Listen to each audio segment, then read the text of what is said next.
Welcome back everyone to another fast meal prep hack. So in today's episode I'm going to show you how to make high protein chocolate vegan brownies. So with that said, let's go ahead and start. So first ingredient I have is some cinnamon, we got some vanilla extract, some pure cacao powder, tahini sauce, a half a scoop of chocolate protein, vegan protein, and also 3 ripe bananas. So one of the first things we're going to do is go ahead and grab our food processor and add all the ingredients inside. With the frozen bananas, you can break those in half so it can blend a lot faster. Alright, let's go ahead and blend.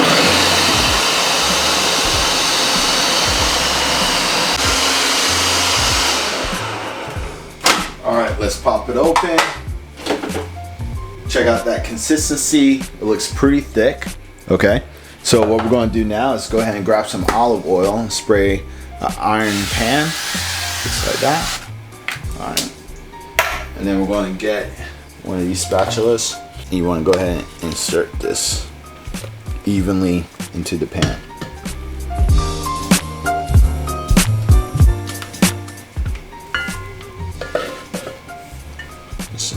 Massage it just like that. And as you can see, we didn't add no sugar or anything to it because it has enough sugar just from the bananas. Now we're going to set the oven to about 350 degrees on bake.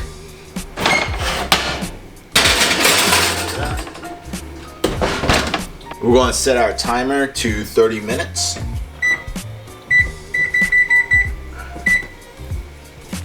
And then just sit back, relax, and wait. All right, y'all, so let's go ahead and take out our brownies. All right, so let's grab this. So right there, look at that. All right, y'all, so let's go ahead and try out this brownie. It is kind of hot, so you probably want to let it cool for a little bit, but for the video, let's try it out. Anyways, tastes really good. I do advise to let it cool down though, because it is very, very soft. But I believe once it cools down, it's going to taste 10 times better. But for the video purposes, that's why we just went ahead and tried it anyways. And it still tastes good anyways. But with that said, my name's Corinne Sutton. Hope you enjoyed this video. And this is how you make some high protein chocolate vegan brownies. Please like, tag, and comment down below. Also, if you want to learn more about the macronutrients as well as the recipe, that will be in the context down below as well, or in that description box. But again, my name is Corinne Sutton, and I hope you enjoy.